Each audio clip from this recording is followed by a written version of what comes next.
there, guys. We back with another one, and we got Jimmy Butler's response to Grant Williams and that little mix-up they had right there late in the fourth quarter, which ultimately led to a Jimmy Butler explosion, and the Miami Heat were able to pull away with great possessions down the stretch, whereas the Celtics, they struggled to get into their offense, took low-quality shots, and didn't protect the ball, man. So um, you saw what was consistent with both teams all season. Celtics getting a little erratic down the stretch, and the calm, cool collectiveness of the Miami Heat, down the stretch. And so Jimmy Butler and the Heat, they're going back to Miami with a 2-0 lead. So even if they did drop one at home and won the next one, or however it went, they're in a pretty good spot right now, as long as they don't lose both home games. But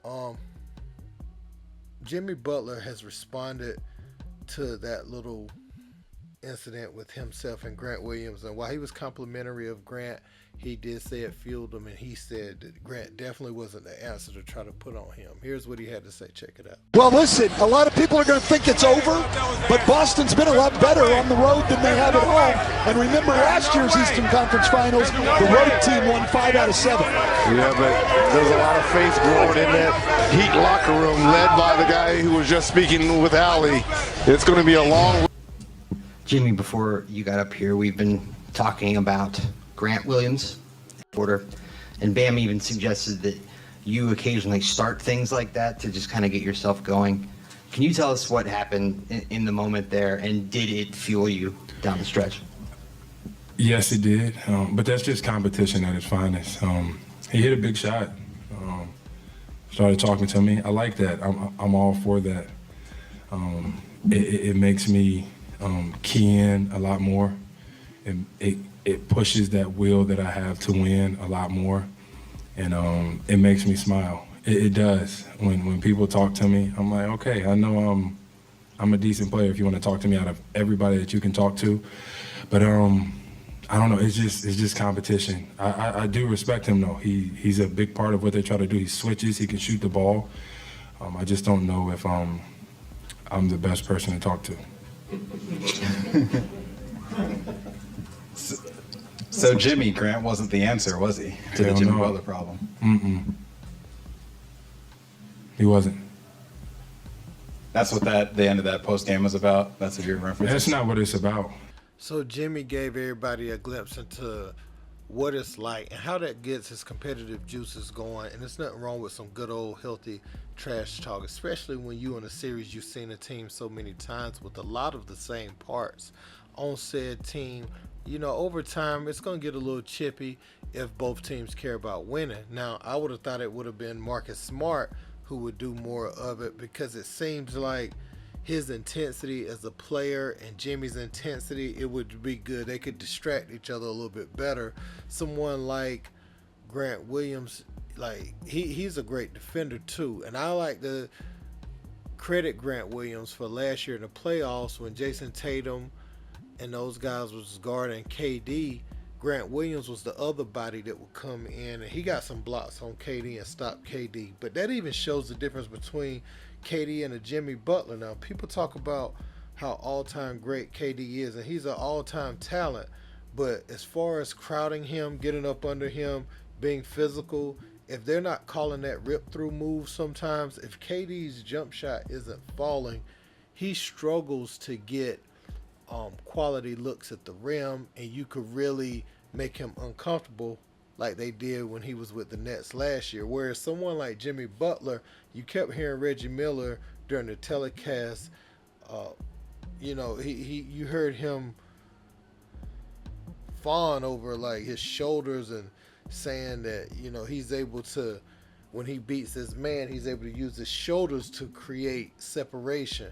And that's exactly what he did. So it's a physicality that Jimmy Butler has that makes him a difficult matchup. You put a big on him, they're too slow. If you put a guard on him, he's probably stronger than most guards. If you put someone in between like Grant Williams on him, they can chest him up. But Jimmy's a very good athlete, so he can elevate. He can get to the spot he's comfortable with on the floor because all those other shooters are surrounding the court. So there's not so much help you can send, because these guys have proven not just one game, but they've proven time and time again that they'll hit shot after shot after shot for the duration of a series. And so Jimmy is able to operate on that opposite wing, and they load up on the other side. You have one man at the top of the key and them loading up on the other side, so the help's not really there. So you saw him dribble Grant down to the middle of the paint and shoot that floater. Then you saw him get him at the top of the key, around the foul line area and shoot that little push shot. Then you saw him hit one in the corner over Grant, because that's not a good matchup for him. The physical play doesn't bother Jimmy. That's a part of what allows him to get to his spot. When you're physical with Jimmy, you kind of play into his hands because he knows he can bump you back so he can get right to his spot. So, he said Grant wasn't the answer, man. I think Derek White did the best job on Jimmy tonight. I think he blocked him twice, got him once at the rim, and Derek White, again, is one of those guys that come from Popovich's system in San Antonio, so he's very good on defense. And one thing I just don't like about the Celtics is they take so many deep shots, and it seems like Tatum has bad instincts. Like, he used to embrace his mid-range game more, but every time he could beat his man, cross him up, have him disoriented and everything, and he's still going to take the step back three. I don't know if it's those Drew Hanlon workouts, man, or whatever, but I noticed him and Embiid do it. They settle. It's like they instinctually, they go to the drill even when it's not the best shot sometimes. I don't know. Trying to overly force your bag has become a bad thing for the league. Sometimes the simple play gets abandoned for the oohs when they hear the oohs and ahs, and they just go for the play that's gonna be the most how do I want to say this? Be the most Sports Center worthy type play, and I think it's to the detriment of the team. They need a real point guard, but honestly, more than that, Tatum needs to play offense differently. Jaylen Brown does too. It would be nice to see like Tatum in the post, like a young Melo used to be in Denver, and you see Jaylen Brown with his athleticism cutting off the ball. You don't have to dribble into all of your shots. Sometimes, with those two skill sets, you should be able to get a lot more easier shots. And sometimes they shouldn't take but 1 or 2 threes in a game. Those guys are too talented to continuously bail out the defense. So that's what I was telling people. When Jason Tatum had that 51-point game the other day, I said, it's feast or famine a lot of times with him. And it's not because of his ability, it's just because of the quality of shots. And they're going to average themselves out. But let me know what you guys think in the comments. Don't forget to like, share, and subscribe. Until next time, peace.